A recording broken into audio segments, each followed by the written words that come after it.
Iya. Halo semuanya, apa kabar kalian semua? Kali ini saya akan kembali membahas firman Tuhan. Dan firman Tuhan kali ini yang akan saya bahas bertema mengenai Paskah yang sebentar lagi kita akan rayakan bersama, ya. Dan selama 4 hari ini saya akan membahas 4 momen yang bisa dibilang terpenting, bahkan momen-momen ini mungkin sering kalian bahas di sekolah minggu juga, mungkin sering kalian bahas, namun kita akan bahas kembali lagi, ya.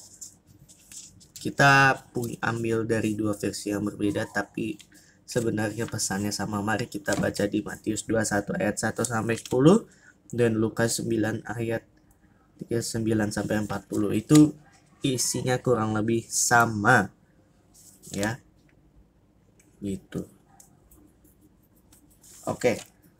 Jadi waktu itu, ya, Yesus bilang ke para murid-muridnya karena mereka sudah mau dekat dengan kota Yerusalem. Oleh sebab itu, ya, mereka dekat Betfage yang terletak di Bukit Zaitun, dan Yesus menyuruh 2 orang muridnya dan bilang begini, "Kamu berdua harus pergi ke kampung yang ada di depanmu, dan kamu akan menemukan seekor keledai yang tertambat, ya, yang terikat, dan anaknya juga ada di sana, ya, keledai betina, ya.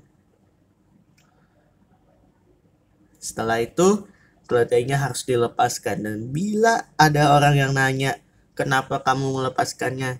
Jawab aja, 'Tuhan memerlukannya.' Udah, itu doang. Mereka pun nurut dan mereka melepaskan keledai itu. Setelah itu keledainya dialasi dengan kain. Lalu mereka mengangkat Yesus untuk duduk. Maksudnya mereka menyiapkan Yesus untuk duduk di atas keledai itu, ya. Maksudnya lebih tepatnya Yesus naik ke keledai itu dah. Itu yang paling masuk akal, dimana Yesus naik keledai itu, dan keledai itu nggak agresif. Keledai itu jinak, ya. Soalnya pada umumnya di perjanjian lama atau dimanapun berada, keledai itu gambarannya tuh kayak orang yang agresif banget. Keledai itu agresif, ya.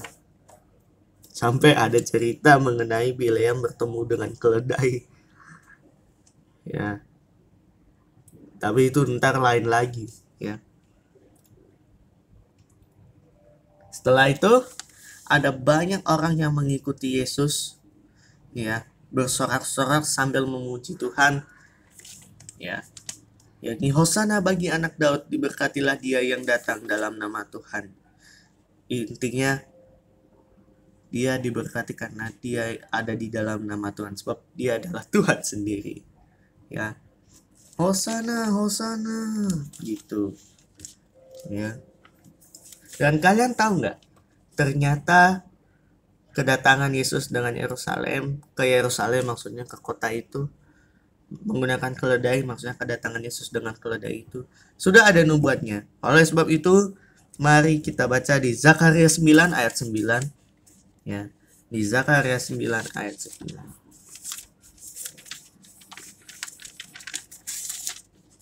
Oke. Bersorak-soraklah dengan nyaring, Putri Sion, bersorak-sorakilah, hai Putri Yerusalem, lihat rajamu datang kepadamu. Ia adil dan jaya, ia lemah lembut dan mengendarai seekor keledai beban yang muda.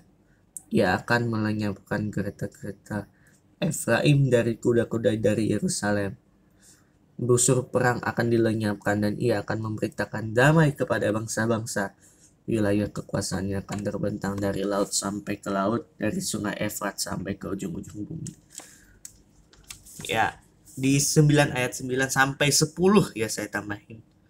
Ini membuktikan bahwa Tuhan itu akan datang, ya, maksudnya akan datang ke Yerusalem dengan keledai, ya, dan tergenapi, ya. Pokoknya kalau Yesus datang itu untuk menggenapi hal-hal yang di belakang.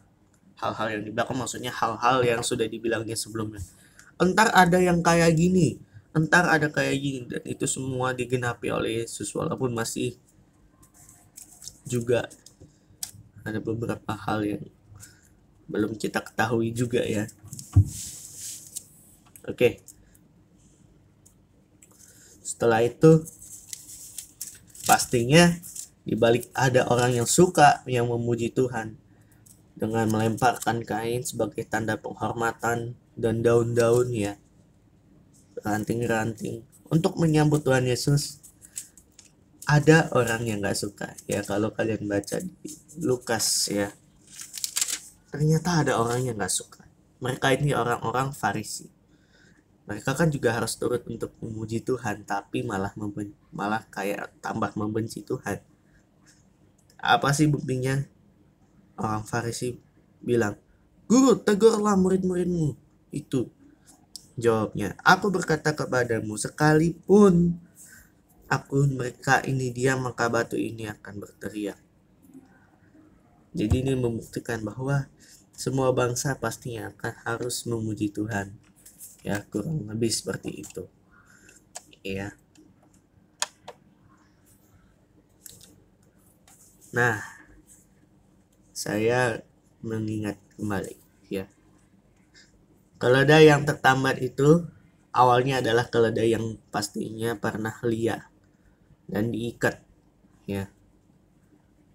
Tetapi kalau Tuhan ada di situ ya, pastinya kita menjadi keledai yang merdeka ya, dan tetap bersama Tuhan dan tidak liar lagi ya, gitu.